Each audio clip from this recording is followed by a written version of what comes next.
9. Now, if you're a fan of cycling, you know the Tour de France is taking place just now. Maybe you've been watching it, marvelling at the fitness of the competitors who cycle 3,500 kilometres in just 3 weeks. Impressive, isn't it? Well, it's not as impressive as the challenge a middle-aged man from Clackmannanshire is about to embark upon. Andy Peterson describes himself as a 55-year-old 15-stone rugby referee, and he's about to set off on a journey that will put the exertions of those professional tour cyclists to shame. It's all to raise funds for research into bowel cancer, and he's doing it in honour of the former Scotland rugby captain Tom Smith, who died from the disease back in April, aged just 50. And Andy joins me now. Morning, Andy.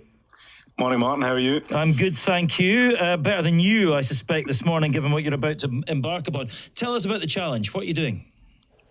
So I'm going to cycle between the 4 compass points of the British mainland. So I'm down here in Lizard Point at the moment, pacing my room nervously. And from here I cycle to Lowestoft, which is the most easterly point, then all the way up the country to Dunnet Head, which is the most northerly point, and then finish in Ardnamurchan Point, which is the most westerly point. And that's not all. You're doing it in 7 days, right? Put that challenge into context for us. So that's about 16 hours a day on the bike. For 7 days, basically, having to eat about 8,000 calories a day to keep all that going, which is not as easy as it sounds, I've got to say. And if you were just to put that in a straight line, that would be like cycling from London to Kiev. And it's, what, 2/3 of the distance of the Tour de France in a third of the time? Roughly, yeah. Yeah, all right. Obvious question. Why are you doing it? I'm doing it to raise awareness of bowel cancer, the symptoms of bowel cancer, to make a difference, because bowel cancer is actually one of the biggest killers in the UK. It's the biggest killer of non-smokers in the UK, and it touches many, many families, but people don't like to talk about it. I think Deborah James, or Bowel Babe as she was known, has made a huge difference in this space, and people can now talk about bowel cancer, and it kills so many people. It killed Tom, which is very sad. It also killed my own father, which is one of the motivations I have for doing this. So I want to make people aware of the symptoms of this disease and have them do something about it. And if that can save lives, then fantastic. Yeah, good for you. And your dad, I happen to know your dad is buried near Ardnamurchan Point, isn't he? So you're going to be cycling past his grave just before you finish at the end of what's going to be an extraordinary week.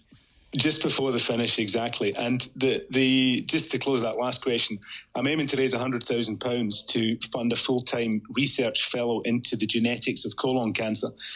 And that's been set up at St Mark's Hospital in Harrow, and it's being named in honour of Tom Smith. So it's the Tom Smith Fellowship. Good for you. Well, I mean, you planned all this. It must have seemed such a great idea when you planned it. You wouldn't have imagined that you were going to set off in possibly the hottest week in British history.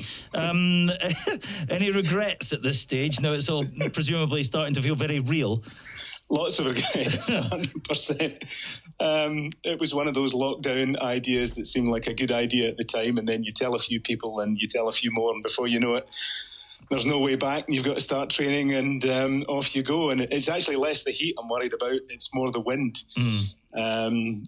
So the wind is not looking too favourable at the moment, but fingers crossed, we'll see what happens. And look, I know you've been training very hard, but there are various things, the heat and the wind not least, stacked against you. I mean, there's jeopardy in this, isn't it? You've set yourself a real target time-wise. Are you going to make it? Don't know. Genuinely don't know, but that's the essence of a challenge too. If you want to raise that type of money, then you have to do something which is out of the ordinary and which has a high chance of failure, and also, frankly, a high degree of pain and suffering. But it'll be worth it. I'm raising money for a charity called Fortitude, and Tom Smith was an ambassador for the Fortitude charity and a great supporter of the Fortitude charity. So if people do want to understand more about bowel cancer, and they should, because it's such a big killer, then if they could go to the Fortitude website. Fortitude is 40TUDE.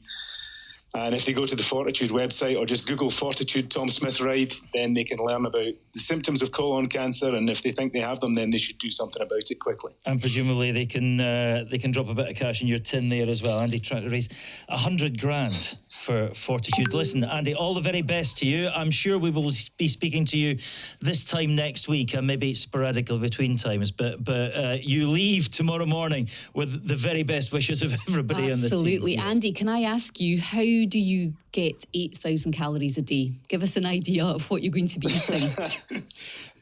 Basically, I have to eat every half hour. So the alarm on my bike goes off and I have to eat every half hour. So like any good Scotsman, I'll start off with porridge first thing. Yeah.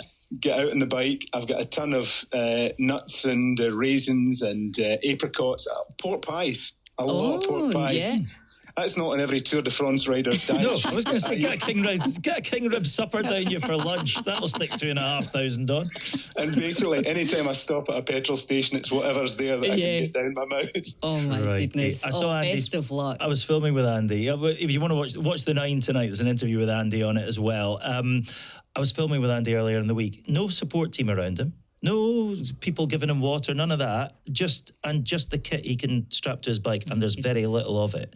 And a bank card, hopefully. Well, for those petrol station stops. Yeah, exactly. Listen, Andy, listen, all the very best to you. We'll speak to you soon, and you'll be in our thoughts. Andy Peterson there. Quite a remarkable challenge he's set himself. Absolutely remarkable.